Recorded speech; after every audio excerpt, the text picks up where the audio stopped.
Good morning, guys. Welcome to a 6-minute breakfast with Horace Jones, the game changer. This is your game changing moment. It only takes a moment to change the game.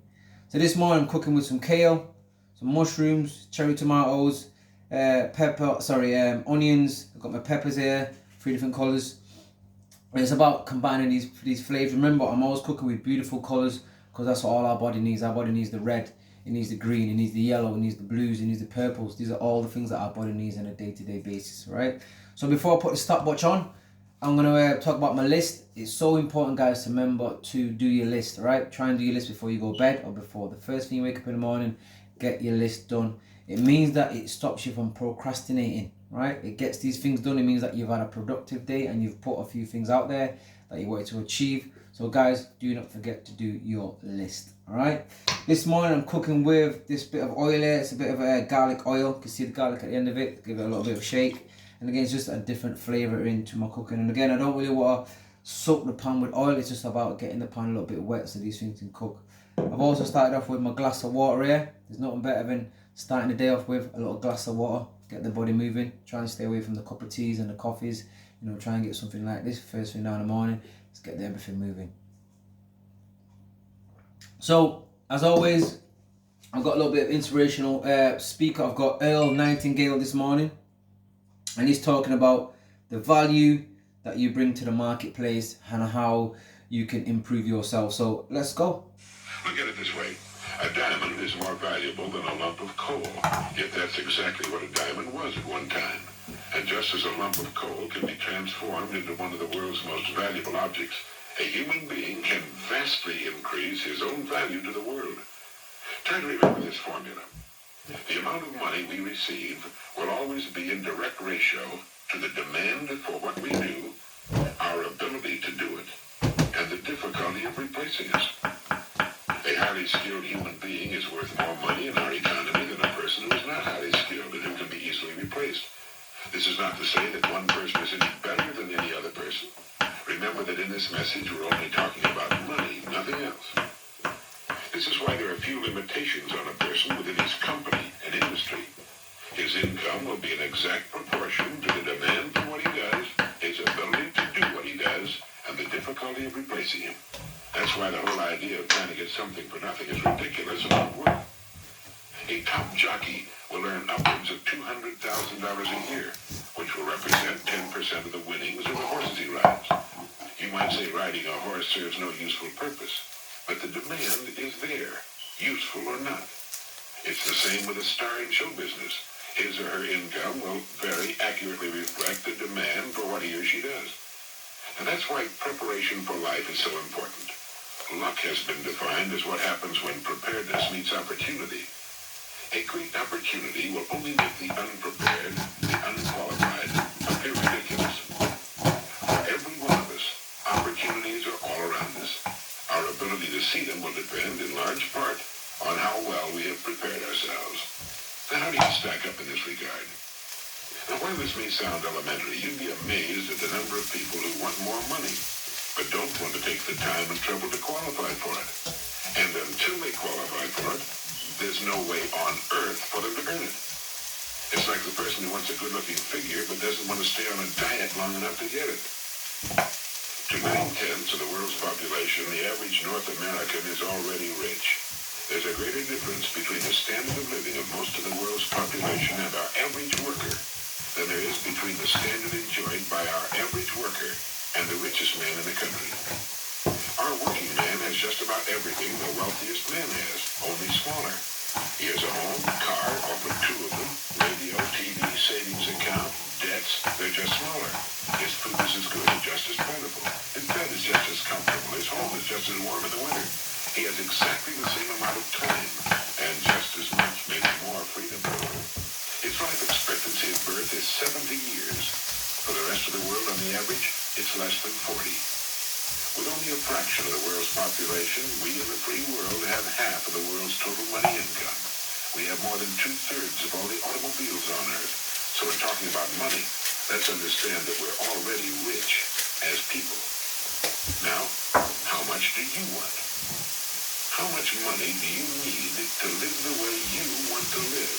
to accomplish the goals you have established for yourself. Most people think they want more money than they really do and settle for a lot less than they could earn if they went about it the right way. The world will pay you exactly what you bargained for, exactly what you earned, but not a penny more. You remember the poem that goes, I bargained with life for a penny, and life will pay no more? Well, that's about it. We will receive not what we idly wish for, but what we justly earn. Our rewards will always be in exact proportion to our service. If you don't like your income, you must devise ways and means of increasing your service. And this is an individual thing. No one can do it for you. Although you can get ideas from others, your service must come out of you, your mind. So what Earl Nightingale's basically saying, guys, is the more value that we bring to the working place, the more money that we can bring. And how can you bring more value? So whether it's going to college, whether it's going to university, whether it's learning a trade, a skill, whether it's practicing, you know, it's all about you putting in that extra time, that extra work.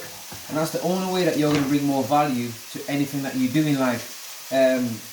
Like I said, a lot of us want more, but we're not willing to put that time and effort in. So we can't be upset for what we get out, because it's like what we say, what you put out, what you put in is what you get out. So guys, we need to look at, first of all, what is it that we want in life, and how can we achieve it, and what are we willing to sacrifice to get what we want, you know, because a lot of us want things, but we're not willing to sacrifice our time. And that's going back to the list. You know, a lot of us procrastinate, where the time that we could be using to up our game and to better ourselves, we want to use it to flick on social media, or we want to watch TV, or we want to go for a drink with friends and whatnot. I'm not saying that there's nothing wrong with them, but we can't complain at the end of the day if we're not getting what we want, when we have 24 hours in a day just like everybody else. So let's listen a little bit more before we finish. Your abilities and your energy. A strong man cannot make a weak man strong, but a weak man can become strong on his own by following a specific course of action for a sufficient length of time. And a man who's already strong can become a lot stronger. It's the same with this business of money.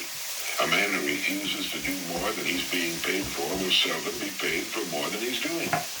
You may have heard someone say, why should I knock myself out for the money I'm getting? Now, it's this attitude which, more than anything else, keeps a person at the bottom of the economic pile. He doesn't understand that only as we grow in value as persons will we receive the increased income we seek. If we try to stand still in our work, and millions do, we'll never know the rewards nor the joy of accomplishment or the personal satisfaction and peace of mind which come only to the person of unusual achievement. There are two distinct steps we must take. First, we must decide how much money we really want. Once this decision is made, the second step is to forget the money and concentrate on improving what we now do until we've grown to the size that will fit and naturally earn the income we seek. Once we're fully qualified for the amount of money we decide to earn, we'll soon find ourselves earning it.